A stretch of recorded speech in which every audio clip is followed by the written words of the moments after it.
चलिए आज हम लोग सामाजिक धार्मिक सुधार आंदोलन करेंगे। बड़ी महत्वपूर्ण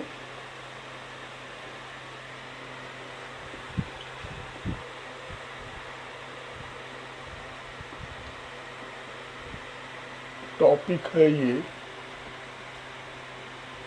मतलब क्वेश्चन एक तो अनिवार्य रूप से रहेगा।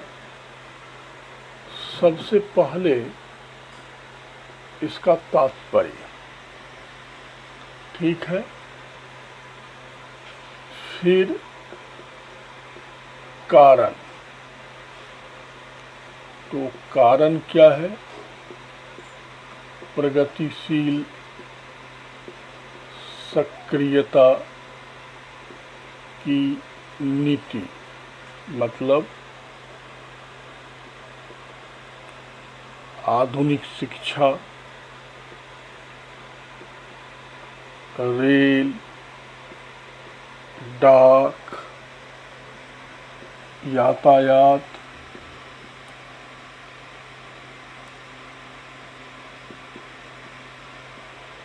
और मुद्रण, फिर सुधार का क्षेत्र क्या है? समाज, धर्म, ठीक है। फिर भौगोलिक क्षेत्र जहाँ ये प्रभावी रूप से हुआ, पंजाब, महाराष्ट्र और बंगाल, ठीक है। अब देखते हैं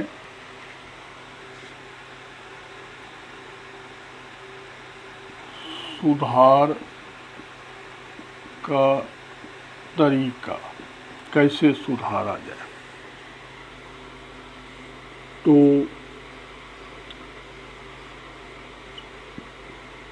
पाश्चात्यीकरण,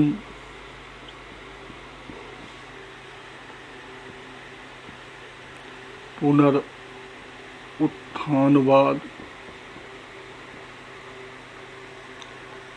और यथार्थवाद, और प्रमुख सुधारक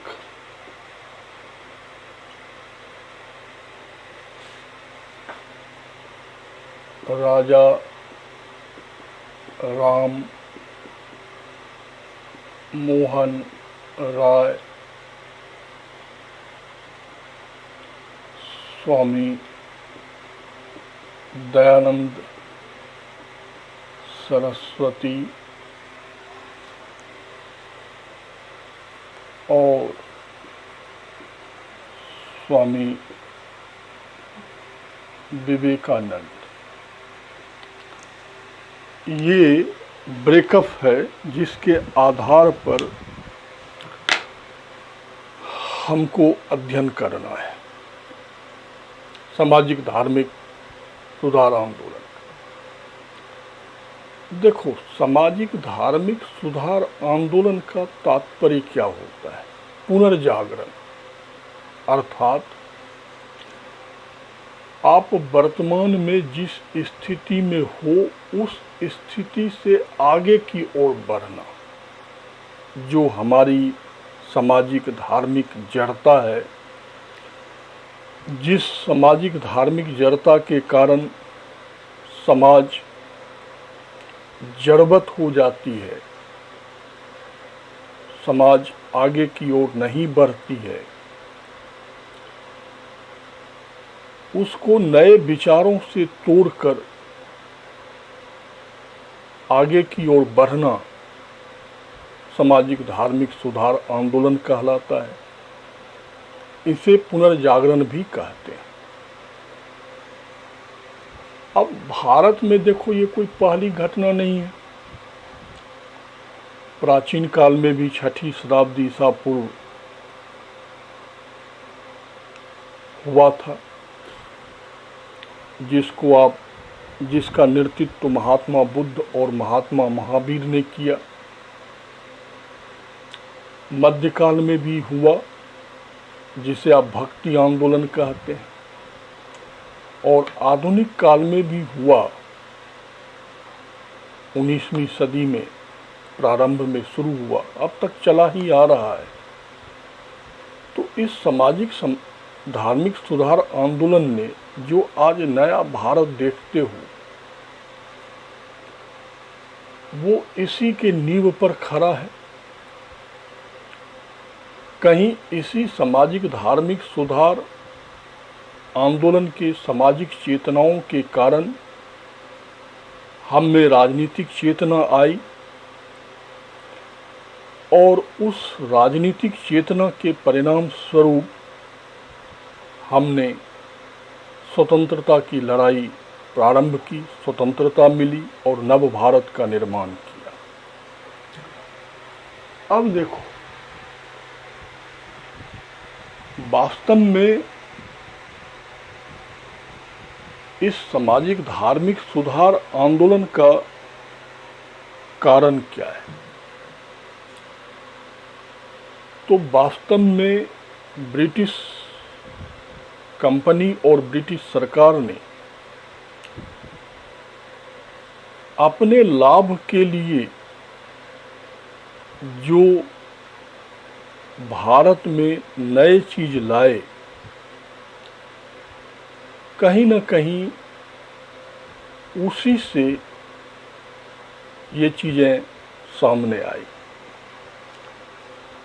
इसलिए हमारे यहाँ कहा भी जाता है अपने इतिहास में कि हमने पश्चिम के हथौड़ों से ही अपने दास्ता की बेड़ियों को तोड़ दिया। अब देखो, धीरे धीरे पढ़ ही चुके हो, पूरे भारत में अंग्रेजी शासन का विस्तार हो। अब यहाँ के शासन को चलाने के लिए उसे बहुत ज़्यादा सैनिक असैनिक कर्मचारी चाहिए, अधिकारी नहीं। अधिकारी तो वो अंग्रेज इंग्लैंड से ही लाते थे। इसलिए 1813 के चार्टर एक्ट से उसने भारत में शिक्षा प्रारंभ किया, आधुनिक शिक्षा, और 1833 आते आते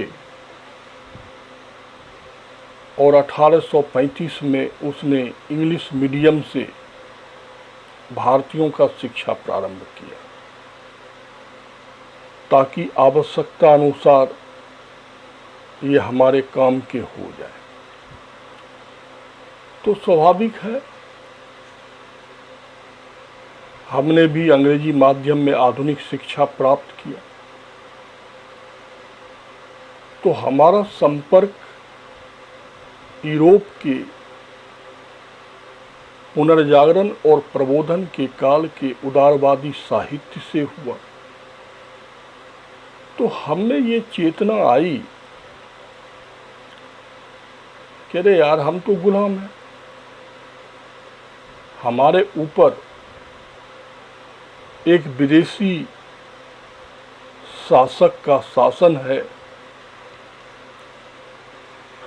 इसलिए ये तो बड़ी समस्या है।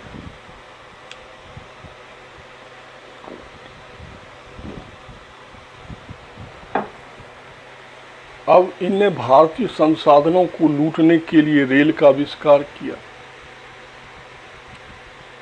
तो रेल के कारण हम भारतीयों में संपर्क बढ़ गया। तो संपर्क बढ़ने से मद्रासी बंगाली से, बंगाली पंजाबी से जब मिला, तो भाई सबकी समस्या एक ही है और सबके समस्या के जड़ में बैठा हुआ है अंग्रेज। उसी समय डाक व्यवस्था आई, बेतार की तार की स्थापना हुई, तो इससे विचारों का आदान प्रदान होना शुरू हुआ कि भाई कि हमारे देश में आधुनिक राजनीतिक चेतना तभी आ सकती है जब हम अपने देश की सामाजिक धार्मिक जड़ता को समाप्त करें, समानता, स्वतंत्रता, बंधुता का विकास करें। जिस प्रकार 14वीं शताब्दी में यूरोप अंधकार में डूबा हुआ था और पुनर्जागरण करके नवीन व्यवस्थित यूरोप की स्थापना हुई, तो उसी प्रकार हम भी भारत को इस सामाजिक धार्मिक जड़ता से निकालकर नई चेतना का विकास करें। तो इस प्रकार विचारों का आदान प्रदान, मेल मिलाप, संबंध बढ़ता गया और कहा जाता है मुद्रण मतलब टाइपिंग। यदि ये नहीं आता तो पुनर्जागरण संभव ही नहीं था। वास्तव में इसे पुर्तगालियों ने लाया,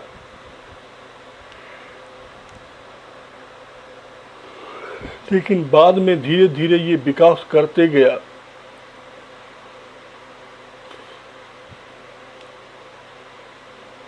इस कारण हमारे सुधारकों को अपने विचारों, अपने दर्शन को न्यूनतम मूल्य में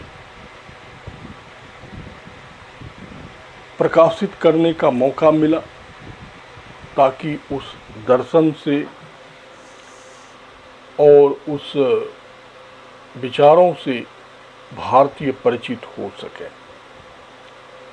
अब देखिए, ये सारी चीज अंग्रेजों ने अपनी सुविधा के लिए लाया था।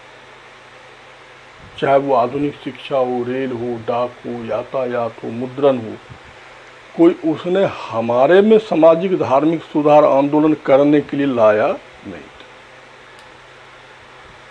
अब इसीलिए इसको प्रगतिशील सक्रियता की नीति कहते हैं कि जो आपको जो चीजें वर्तमान से आगे की ओर ले जाए। अब इससे अंग्रेजों को तो लाभ हुआ, रेल से, डाक से खून चूसा ही भारतीयों का, लेकिन उसका कुछ फायदा हम भारतीयों को भी हुआ।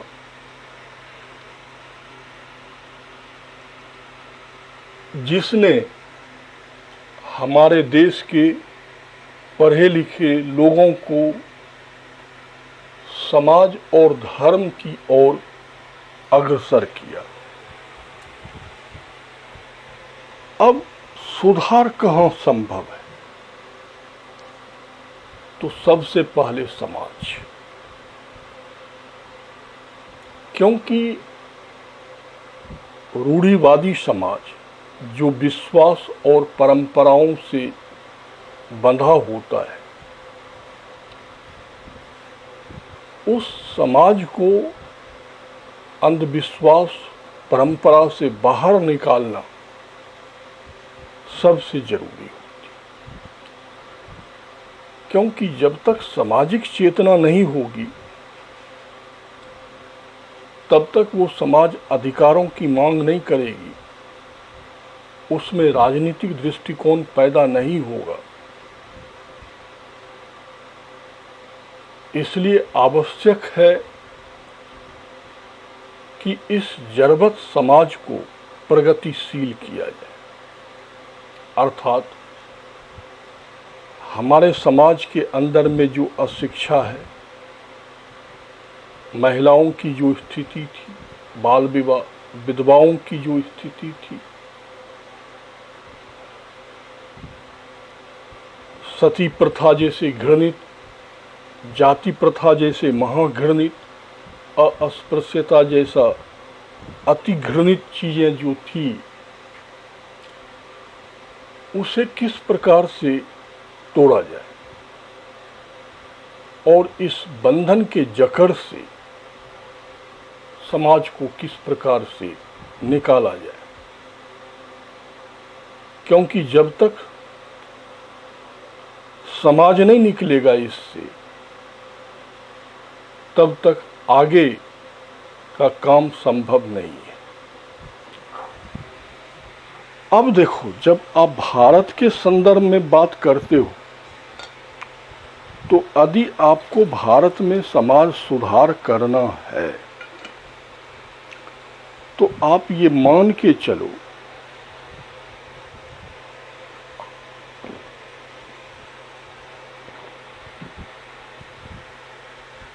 कि जब तक धर्म में सुधार नहीं होगा, तब तक समाज में सुधार नहीं होगा। क्योंकि हम सब भारतीय हैं, हमारा समाज धर्म से बहुत प्रेरित है। तो हमारे धर्म के अंदर में जो बहुदेववाद, मूर्ति पूजा या अन्य कर्मकांड, आडंबर जो है, उसको उस पर प्रहार करना, उसे डाइल्यूट करना और उसे सर्व साधारण के जैसा बनाना बहुत जरूरी है। तभी जाके समाज में सुधार संभव है। इसलिए भारत में समाज और धर्म दोनों के क्षेत्र में समानांतर सुधार हुआ, इसलिए इसे सामाजिक धार्मिक सुधार आंदोलन कहते हैं। अब देखो, ये तो पूरे भारत में ही हुआ, लेकिन मूल रूप से ये पंजाब, महाराष्ट्र और बंगाल में बड़ा लोकप्रिय हुआ और वहां से पूरे भारत को चपेट में। देखिए, जहां तक पंजाब की बात है, तो पंजाब में धर्म सुधार तो मध्यकाल से ही हो रहा था, जब गुरु नानक जी के नेतृत्व में वहां पर एकेश्वरवाद स्थापित किया गया। तो इसका मतलब है कि पंजाब में हिंदू पुनर्जागरण के एकेश्वरवादी तत्व पहले से मौजूद थे। इसलिए दयानंद सरस्वती ने जब आर्य समाज के माध्यम से एकेश्वरवाद का नारा दिया, तो उन्होंने आर्य समाज की स्थापना मुंबई में किया, लेकिन मुख्यालय लाहौर में बनाया और भारत के पश्चिमोत्तर हिस्से में आर्य समाज बड़ा लोकप्रिय हुआ। इसमें कोई दो मत नहीं है। जहां तक महाराष्ट्र की बात है, ये शिवाजी की कर्मभूमि है, पेशवा की कर्मभूमि है। यहाँ भी हिंदू पुनर्जागरण के तत्व मौजूद थे। इसलिए यहाँ पर प्रार्थना समाज और आर्य समाज जैसे दोनों संस्थाएं, मतलब उदारवादी और कट्टरवादी दोनों संस्थाएं यहाँ पर सक्रिय रही। जहाँ तक बंगाल की बात है, तो आप सब लोग जानते हो, आधुनिक काल में 19वीं सदी में अंग्रेजी शिक्षा का सबसे व्यापक प्रभाव यदि किसी के ऊपर पड़ा तो वो बंगाल था। इसलिए बंगाल विभिन्न प्रकार के दर्शन का प्रयोगशाला था। यहाँ आदि राजा राम मोहन राय, केशव चंद्र सेन, ईश्वर चंद्र विद्यासागर जैसे उदारवादी सुधारक थे, तो रामकृष्ण परमहंस और स्वामी विवेकानंद जैसे हिंदू पुनर्जागरणवादी को भी इन्होंने स्थान दिया।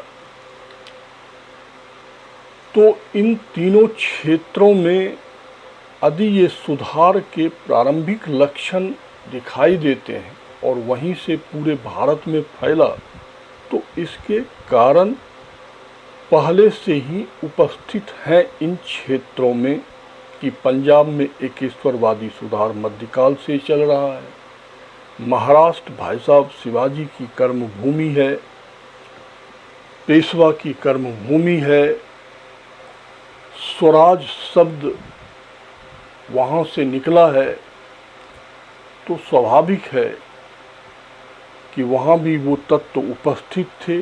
जहाँ तक बंगाल की बात है, तो ये अंग्रेजी शिक्षा के प्रबलता के कारण आपने देखा कि ये विभिन्न दर्शनों का प्रयोगशाला बना हुआ है। अब स्वाभाविक है कि भाई साहब समस्या है, समस्या समझ में भी आ रही है, तो समस्या का निराकरण कैसे किया जाए, सुधारा कैसे जाए।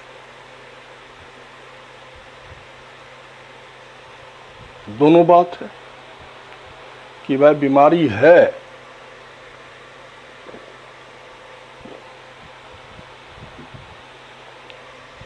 अब जैसे मान लो कोरोना है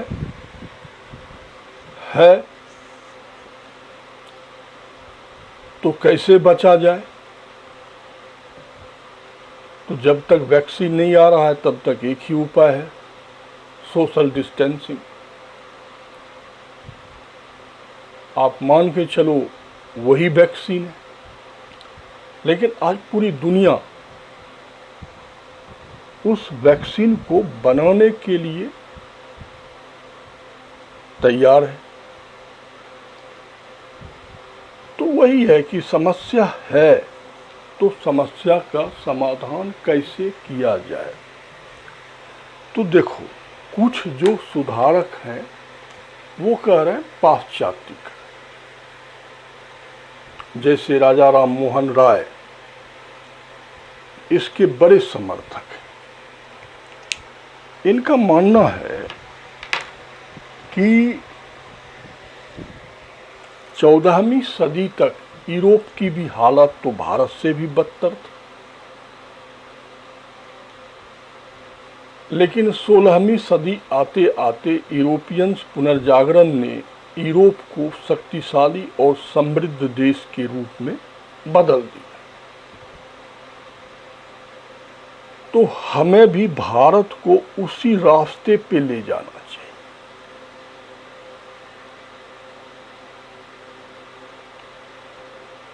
अर्थात पाश्चात्यकरण के द्वारा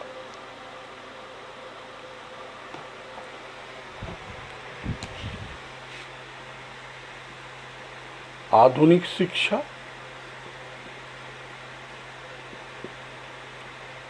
और ये आधुनिक शिक्षा से रोजगार की उत्पत्ति होगी और रोजगार से क्या होगा, शहरीकरण होगा, औद्योगिकरण होगा और उससे प्रति व्यक्ति आय बढ़ेगी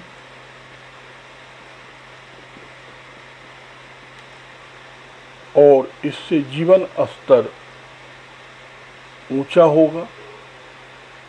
इससे उदारवाद मानसिकता होगी और अधिकार की मांग होगी।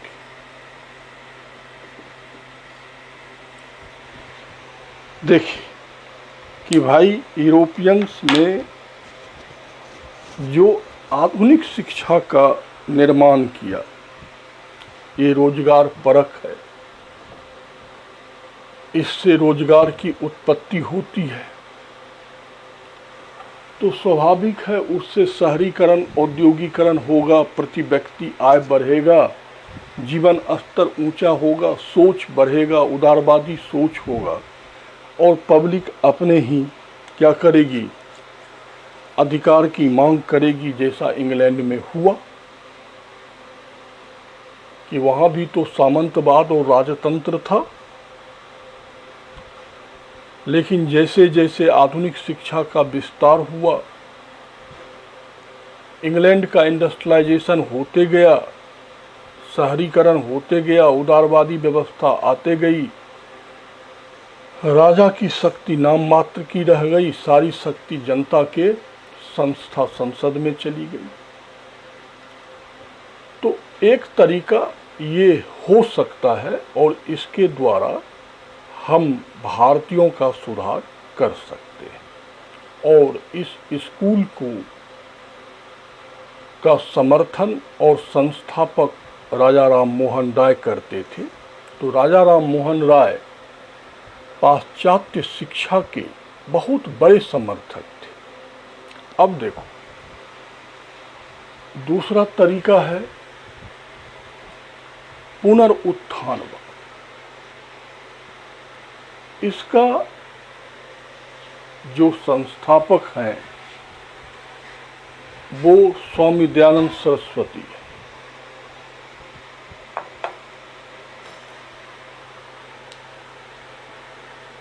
स्वामी दयानंद सरस्वती जो है, उनका कहना है वेद की ओर लौटो।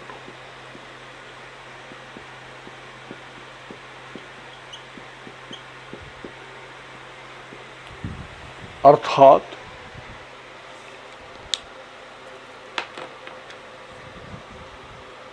कि हम भारतीय हैं और हमारा डेवलपमेंट, विकास, सुधार हमारे अपने तरीके से हो सकता है। जब हमारा डीएनए हिंदी है तो हमें आप जबरदस्ती इंग्लिश सिखाओगे तो नहीं सीख पाएंगे। तो बेहतर है कि आप हमें हिंदी में ही वो चीज सिखाओ और फिर भारत की जो सामाजिक, आर्थिक, राजनीतिक समस्या है, उस समस्या का समाधान पाश्चात्य लिटरेचर दर्शन में नहीं है। उस समस्या का समाधान हमारे अपने ही वेद में है। समतावादी समाज चाहिए तो ऋग्वेद की ओर लौटो। आप ऋग्वेद पढ़े होंगे तो वर्ण तक नहीं था, कबीलाई समाज था। समानतावादी भाईचारे के आधार पर आधारित था। महिलाओं को उपनयन का अधिकार था, कहीं बाल विवाह नहीं था, स्वयंवर रचने का अधिकार था, विधवा को पुनर्विवाह करने का अधिकार था, नियोग का अधिकार था।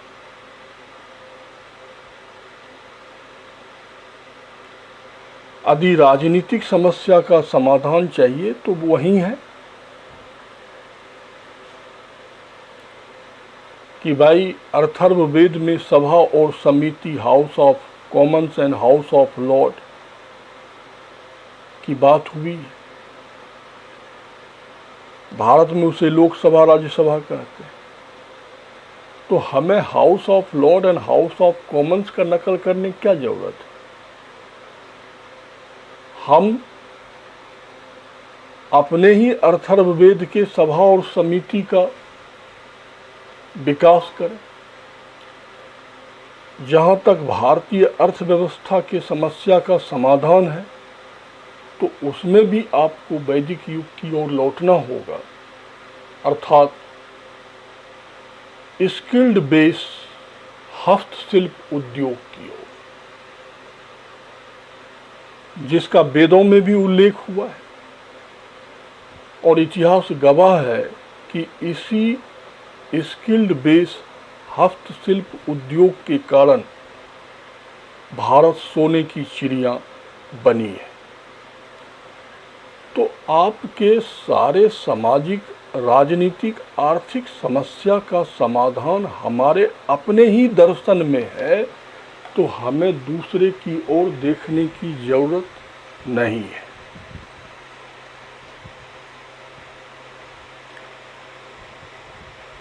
अर्थात ये स्वावलंबन पर बल डाल रहा है, आत्मनिर्भरता पर बल डाल रहा है कि व्यक्ति जब तक स्वावलंबी नहीं होगा,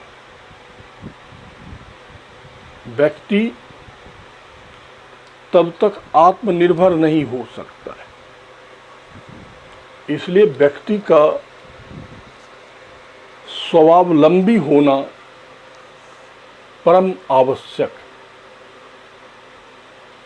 इसलिए हमें दूसरे की इतिहास, दर्शन, साहित्य को टटोलने से बेहतर है अपने समृद्ध और शक्तिशाली साहित्य और दर्शन को टटोलकर हम अपने विकास के मार्ग को प्रशस्त करें। तो ये पुनरुत्थानवाद कहलाता है, ठीक है। और ध्यान देना, इसी पाश्चात्यकरण के कारण भारत में उदारवादी राजनीति का जन्म हुआ और इसी के कारण उग्रवादी राजनीति का जन्म हुआ, लाल बाल पाल वाला, ठीक है। अब देखो तीसरा, यथार्थवाद।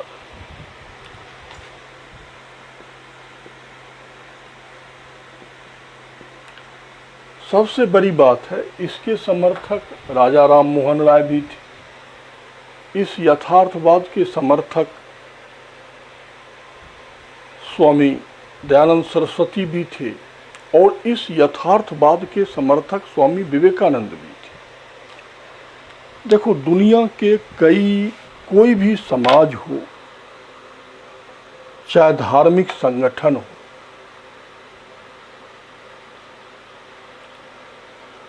उसमें कुछ यथार्थ तत्व होता है जिसको स्वीकार करना हो।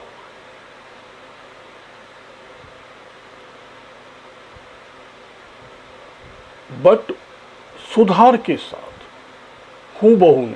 जैसे मान लो अपना ही समाज है,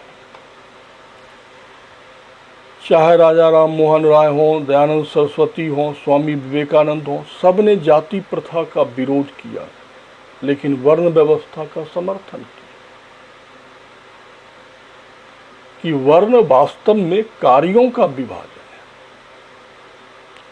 तो इसका मतलब है कि वो वर्ण व्यवस्था लाया जाए जो ऋग्वैदिक काल में था, अर्थात जन्म के आधार पर वर्ण का निर्धारण न हो, बल्कि क्या किया जाए कि